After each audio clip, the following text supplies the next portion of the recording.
Hello everyone, welcome back to my channel. তোমরা সবাই কেমন আছো? আশা করছি ভালো আছো, আর আমরাও অনেক অনেক ভালো আছি। তো যাই হোক, আজকে কোনো ব্লগ ভিডিও দিব না, আজকে এমন একটা রেসিপি দিব যেটা আমি অনেক দিন থেকে দেখছি আর কি, নেটে অনেক বেশি ভাইরাল আর কি।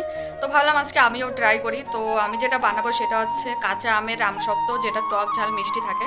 তো ভাবলাম তোমাদের সঙ্গেও শেয়ার করি। তো চলো তোমরা কন্টিনিউ ভিডিওটি দেখতে থাকো। তো এখানে দেখতে পাচ্ছ আমি আম নিয়ে নিয়েছি, আর এখন ছিলে নেব আমগুলো। সব ছিলে একটু জলে ভিজিয়ে রাখতে হবে, কারণ যেটা কষ ভাবটা থাকে সেটা মানে চলে যাবে আর কি। তার জন্য আমি এক এক করে ছুলে নিচ্ছি আমগুলো।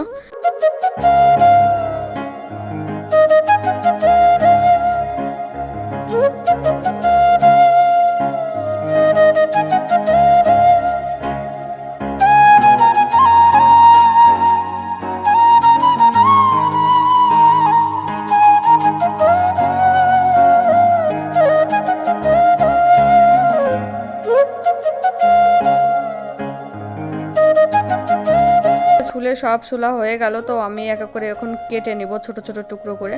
তো তোমরা তোমাদের সাইজ মতো করে নিতে পারো।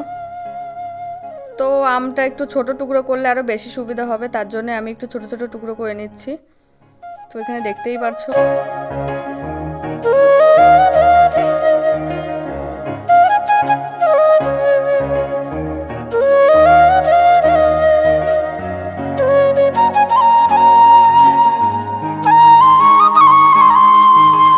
আমার পুরোটা কাটা কমপ্লিট হয়ে গেছে।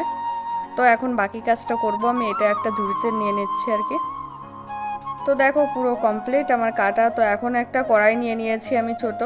তো যাই হোক, এটার ভিতর দিয়ে দেবো আমের টুকরোগুলো। তো তারপরে এখানে দিয়ে দেবো একটু জল, কারণ এটা সিদ্ধ করতে হবে, তার জন্য আমি জলটা দিয়ে দিচ্ছি। তো জলটা দিয়ে এখন সিদ্ধ করতে বসাতে হবে। তো এখানে দেখতে পাচ্ছ জলটা আমি বেশি দিইনি, অল্প করেই দিয়েছি, কারণ সিদ্ধ হতে বেশি টাইম লাগবে না। তো এখানে দেখতে পাচ্ছ গ্যাসটা আমি চালু করে দিয়েছি, তার উপরে বসিয়ে দিয়েছি এটা। তো বেশি না, 5 মিনিটের মতো লাগবে আর কি, মানে পুরো সিদ্ধ হতে।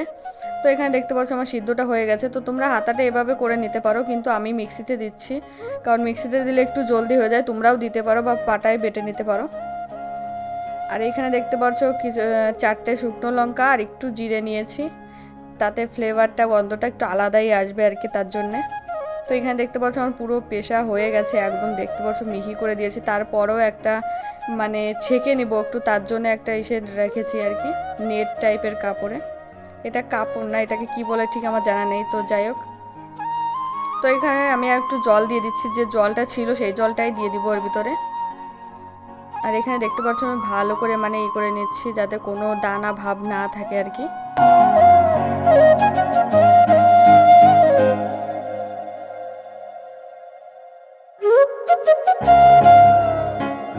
তো এখানে দেখতে পাচ্ছ আমি কড়াইতে দিয়ে দিচ্ছি, আর দিয়ে দিলাম চিনি। তো চিনি তোমরা তোমাদের পরিমাণ মতো দিতে পারো। আর একটু বিট নুন দিয়েছি, আর একটু আসল মানে যেটা থাকে নর্মাল নুন, যাই হোক। তো এখানে দেখতে পাচ্ছ যে মশলাটা করেছিলাম সেই মশলাটাও দিয়ে দিয়েছি এখানে। তো আমি গরম করতে বসিয়ে দিয়েছি। তো দেখতে পাচ্ছ গরম করতে করতে এরকম কালারটা এসছে, মানে কিছু টাইম গরম করে ভালো করে মানে গাঢ় করে নিতে হবে একটু। তো আমারটা তো কমপ্লিট। এখানে আমি 3টে থাল নিয়ে নিয়েছি। তো থালে আমি একটু সরষের তেল দিয়ে দিয়েছি। তো তেল দেওয়ার সময়টা আমার ফোনের ক্যামেরা অফ হয়ে গেছিলো, কীভাবে জানি না, যাই হোক। তো এখন এটা ঠান্ডা হয়ে গেছে, আমি একটু ঠান্ডা করে নিয়েছি। তো এখন এক এক করে থালে দিয়ে দেবো।